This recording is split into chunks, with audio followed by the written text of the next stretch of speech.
Sabot, iwagayway. Kay Kuya Edwin na pumasagang taman, ang paglambo sa Davao na akong mahal. Kay Kuya Edwin lang Daghang kayong salamat mga kaigsunan ko. Mayong gabi sa tanan. Labi na sa atong pinakagwapa, buutan, tugihan atong Mayor Monet Pidiriso, atong palakpakan. O sa atong former kapitan, Caprique, Cap.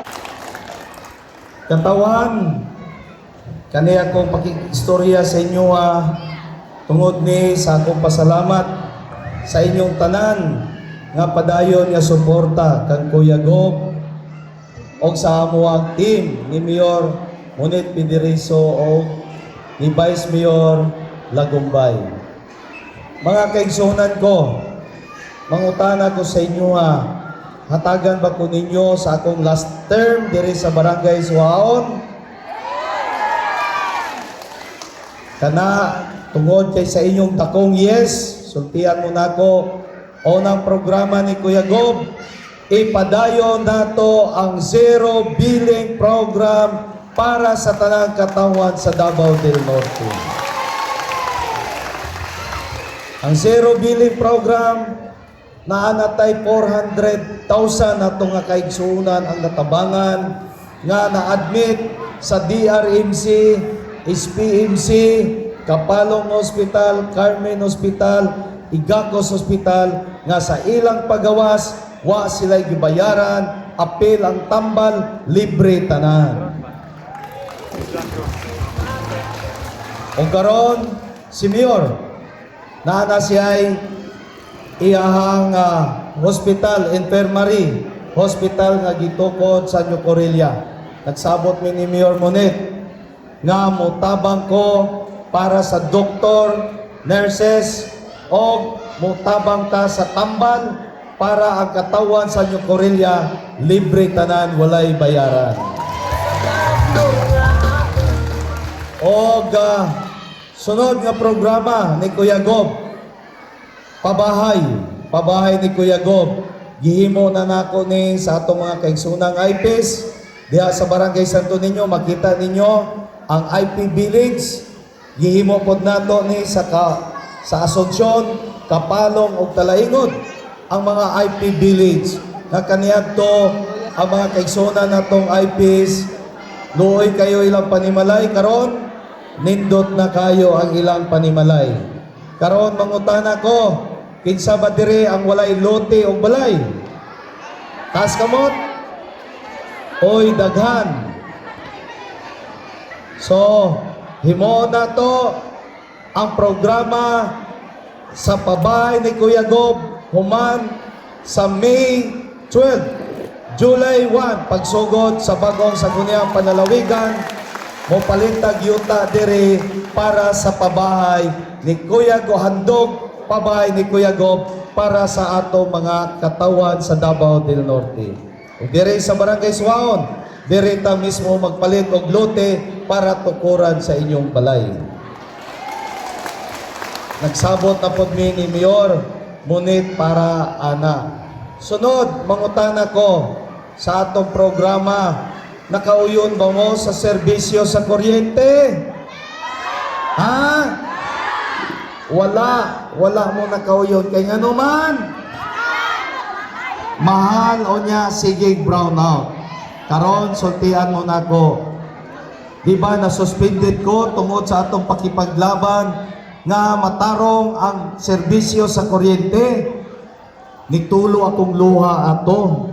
Ningon ko, nga nung ako ang bibarog para sa katawan, kaayuhan sa katawan, nga nung ako may gisuspended. Pero, wata mo surrender. Gipadayo na to ang atong laban.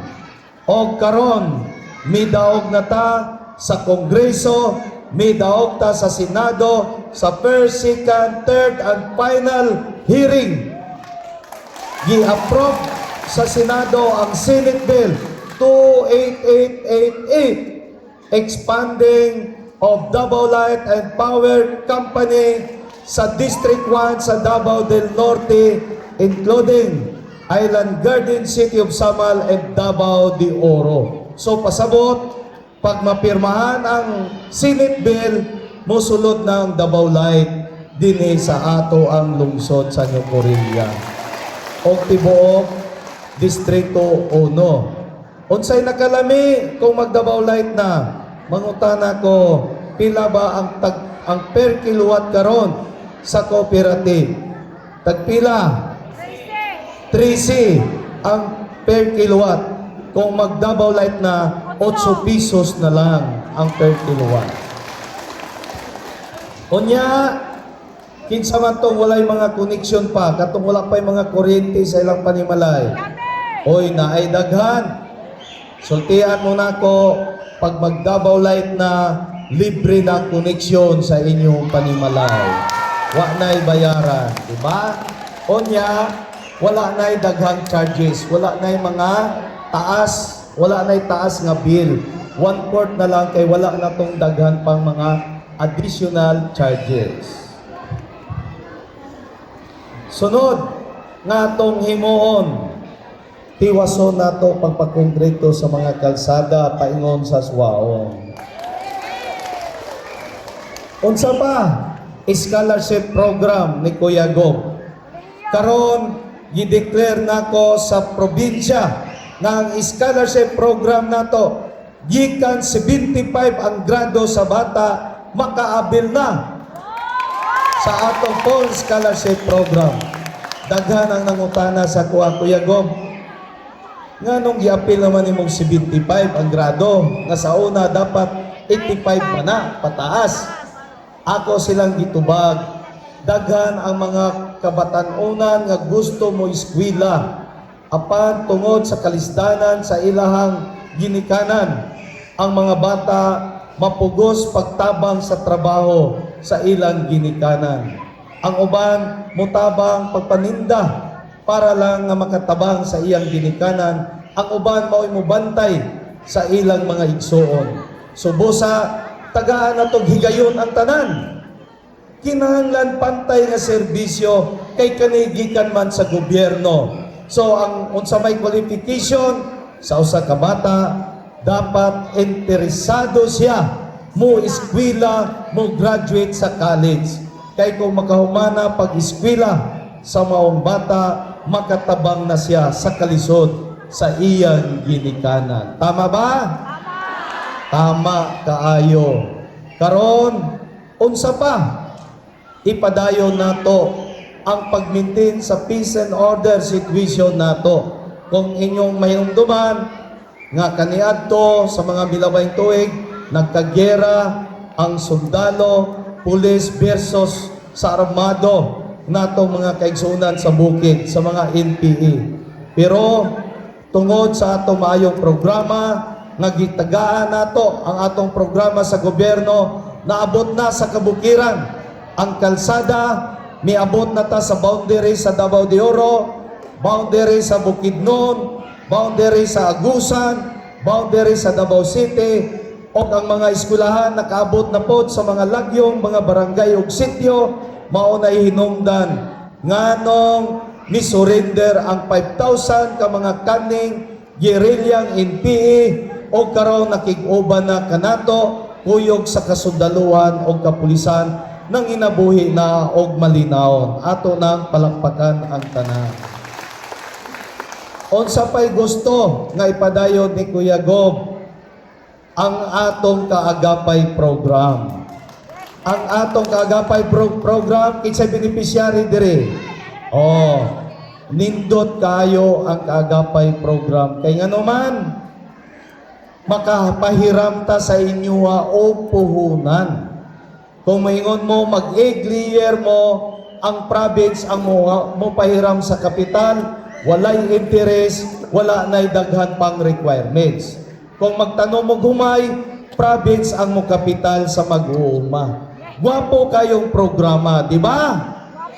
Gwapo kayong programa. Pero tungod lagi sa pamulitika, tungod lagi kay dili nato kaalyado ang sangguniang panlalawigan, ang kasamtangang vice governor o majority sa board members ilahang gikaltas ang budget sa kagapay. Imbes nga ilang dungagan, ilahan ay noong gikaltas. Kaya kung karong panahon na, hatagan ko ninyo Vice Governor, Board Members, nga mosuporta sa mga maayong programa ni Kuya Gob, ang tanang katawan sa Barangay Suaon o tibuok munisipyo sa Corilla ato ng imember sa kaagapay. So, maayo ba? Maayo. Kay dili sayon ang pagpangitag kapital. Kung muutang ka sa 5-6, 10%, taas kaayo ang interest. Samantala sa province, no interest. Unya, karon na ako'y pangutana sa inyo ha. Tinuod ba yun gawa mo kadawat sa ayuda? Tinuod yun ha? Asa din nila gipanghatag ang kwarta karon sa ayuda. Nga sige silang post nga bilyon-bilyon ang kwarta sa ayuda nga ilang gipanghatag sa katawan. Unya, kamo diri sa inyo Corilla, ika-14 na mga barangay nga akong giadtuan ko yung si Mayor o ang tibuok lineup. Tanan mo sulti sa gym nga wala daw kadawat sa ayuda. Nahuman na po ko sa Panabo sa distrikto, nahuman ako sa Tagum, parehas ang gisinggit tanan, wala na kadawat sa ayuda. Nganong wala man kadawat ang kinabag-an sa katawan sa ayuda. Kinsa ra man dayang nakadawat sa ayuda? Gipili lang ang nakadawat sa ayuda. Ang ilahalang mga leader ang nakadawat sa ayuda. Pagkapinistigo ng mga tawana. Di ba? Sultihan mo na ko. Sultihan mo na ko. Ang kwarta sa ayuda, gika na sa national government. Gika na sa taxes, sa tanang katawan sa Pilipinas. Kamong tanan kabahin sa kwarta sa ayuda. Gibalik sa national government para makahatag tabang sa matag pamilya. Especially na katong mga nabahaan na sunugan, maunay dapat priority sa ayuda o katong mga naglisod. Katong mga minimum ang income. Below minimum ang income. Pero karon dili pwede nga gamit-gamiton lang nila sa ilahang mga political leader. Karon gusto mo makadawat sa ayuda? Gusto mo? Taas kamot, makadawat sa ayuda. Magsabota. Papirmahon tamo tanan og documents. Naa si Attorney Redita. Statement ni. Himuan na tong statement nga kamo taga Barangay Suaon, wa mo kadawat sa ayuda, nabahaan mo, gagmay inyong income, nagkinahanglan mong suporta sa gobyerno, ang inyong silingan, nagbalik-balik og dawat sa ayuda, ang kamo bisag kaysa, wa mo kadawat. Ha? Pwede mo pirma?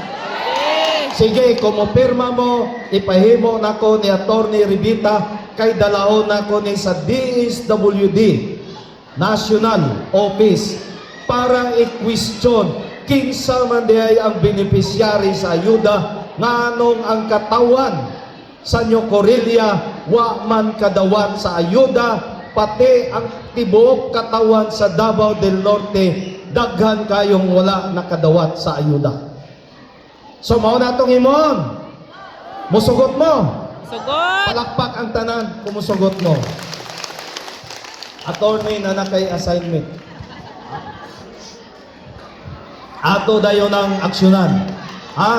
Para ang purpose makadawat mo o para maglukit kung asa karon paingon ang kwarta sa ayuda. Kay nasayon man mo, kinsa may nanghatag aning kwarta sa ayuda? Kinsa man? Di ba? Ang nasa pikas. Oh, sila ang nakadawat. Kinsa? Si Vice Governor Oyoy, Congressman Duhali, o kaning nanatanan nilang kauban, may sige panghatag o ayuda. Gani sa Santo Tomas, namuyboy na si Congressman Duhali dito. Iyan ang ikasaban niyang mga leader. Tinood dili? Tinood. Iyan ang gingnan, 500 muna ko ka-leader. Sige mo dawat og milyon-milyon nga ayuda. Unya, muborag yapon siya sa iyang survey sa Santo Tomas. Gipildi yapon siya Kuya Gob. So iyan ang gingnan niyang mga leader. Nga kung di kay ko mudaog diri, singlon mo na ko. Diba? Wa gyud gabay ni tawana. Murag iyang kwarta maningil. Sa iyang mga leader, iyan na kaytong leader. Unsa na kamo na karon pangutana na ko sa inyo inyo ba ning suportahan ning tawana? Dili. Kani silang tanang grupuha, kani sa Pikas, unsay atong desisyon sa ilaha. Kay sige raman silang panghatag o ayuda sa ilaharang mga political leader. Kamo naglaway ra yung taon mo. Sige ra mong paminaw. Karon unsa atong himoon? Unsa? Pildihon. Tama kayo. Ngano man, kung mapildi na sila, kanang panahon na mapildi na sila, makadawat na mong ayuda. Nganong makadawat mo? Kay ang batasan ni Kuya Gob, batasan ni Mayor Monet, mo pagmanghatag kwarta sa gobyerno, way pili, patas ang tanan, hatagan. Ingon ana ang atong pamaagi. Pero ako nagatugid ko nga ang tanan nilang gihimo adunay gaba. Kay anaagyoy Ginoo nga nagtanaw sa tanan mga binuang nga gihimo sa ubang mga tao, especially ang naalaot ang iyang katawan nga nagantos nga gibinuangan. Pero hapit na mabot ang gabaan nila. Hapit na, di ba? Kano sa mabot ang gaba para sa ila? Tama, sa May 12, bright kayo mo. Palakpak na sad. Karon, ingon ra ba sila? Kanang mga tao, pasuko-suko na ron, wakadawat og ayuda, pero tagaan nagdagkong kwarta, tag 20,000 daw ang ipanghatag, makalimot na, dirigya po na sa tuwa mo buto.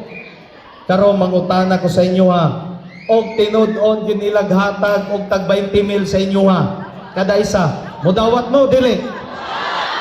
Pas kang bright tagid ninyo. Bright kayo mo. Nag-study gid mo.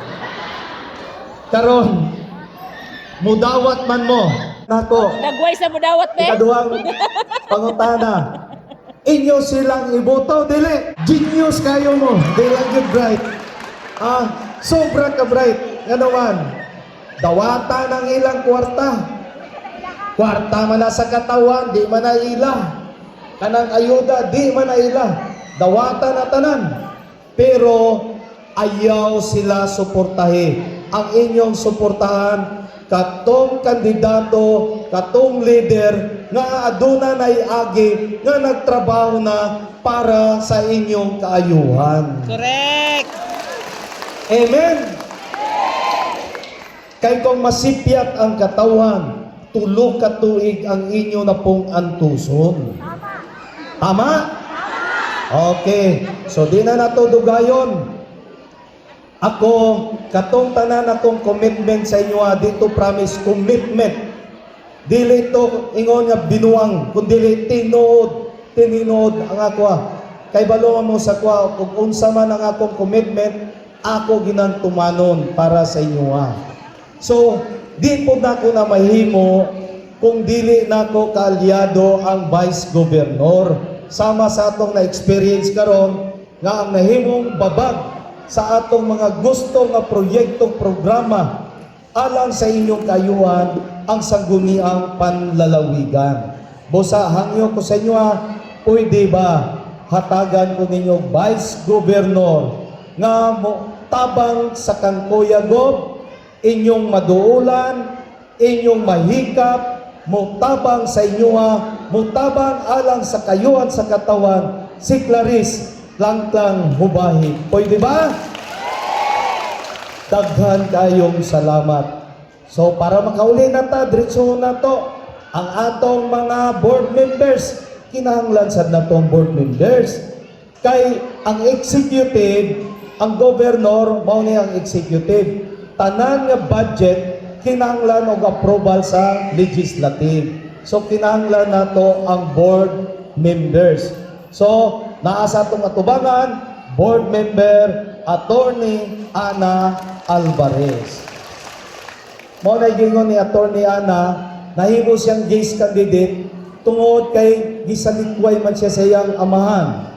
Di man sad nako makaya magtanaw sa iya kay close man mi nga ang siya ug iyang mga igsuon gisalikway sa iyang sariling amahan. Unya mangutana ko sa inyo, kamo mga ginikanan, kaya ba ninyo isalikway ang inyong sariling anak? Dili, di ba? Kita nga ginikanan, gibahal gyud nato ang atong mga anak.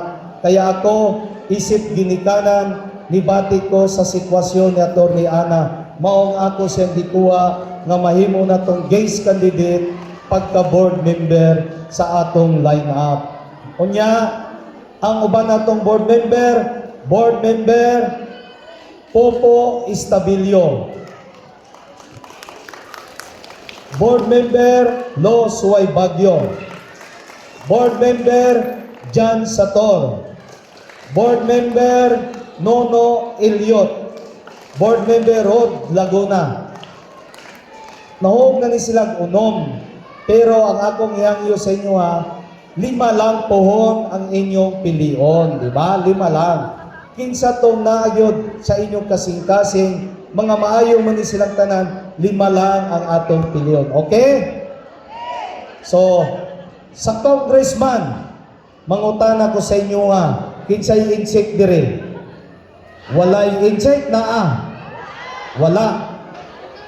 Ang congressman ron, duha lang, Bulanon, Bisaya, og iyang kaatbang insect.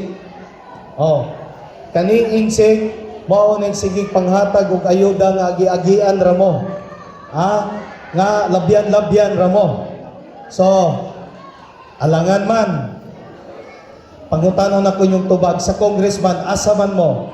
Sa insect o sa Bulanon? Sa Bulanon. Adto ta kang Nickel Suway Bagyo. So, taga na tong chance si Nickel mahimong congressman. Ang usa ka Bulanon kaliwat ni Daguhoy, kaliwat ni Kuya Gob. Kay Bulanon man si Kuya Gob.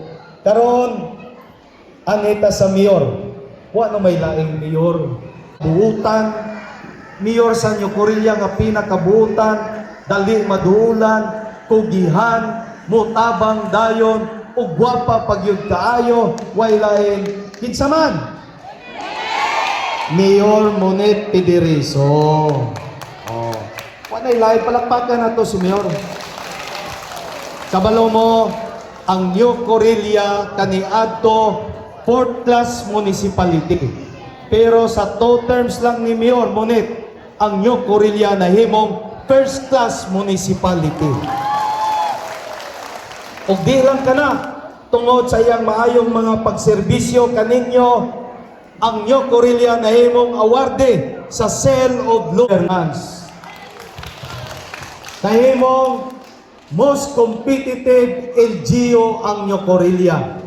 Nahimong most progressive LGU ang Ñucurilya. So angay lang yun na to ibalik si Mayor Monet Piderizo.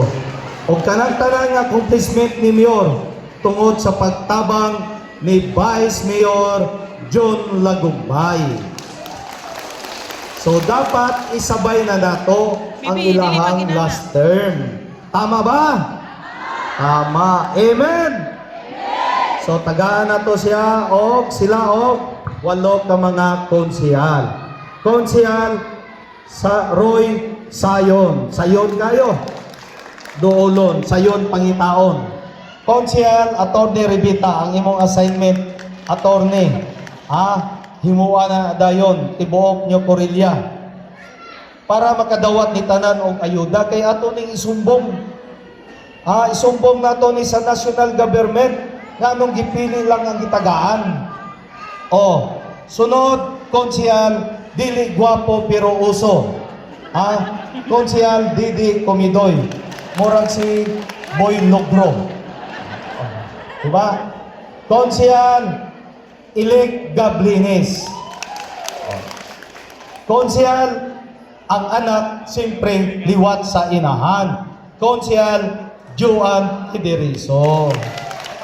Ang wala dire si Konsehal Edwin Tambes, Konsehal Efren Purol, o si Konsehal Jeffrey Kalamungay.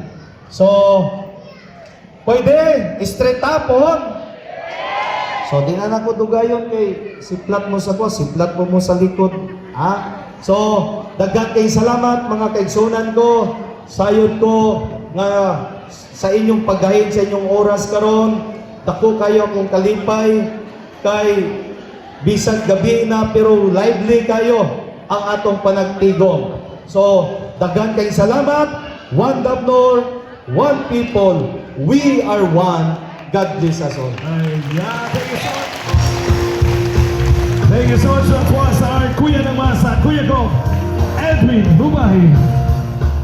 At this point, ladies and gentlemen, may request katawan sa Barangay Suwon for a photo opportunity together with Kuya Go, Edwin Bubahi, our Mayor Monet Federizo, Vice Mayor June Lagumbay, and Board Member Attorney Ana Alvarez. Pwede po tayong tumayo.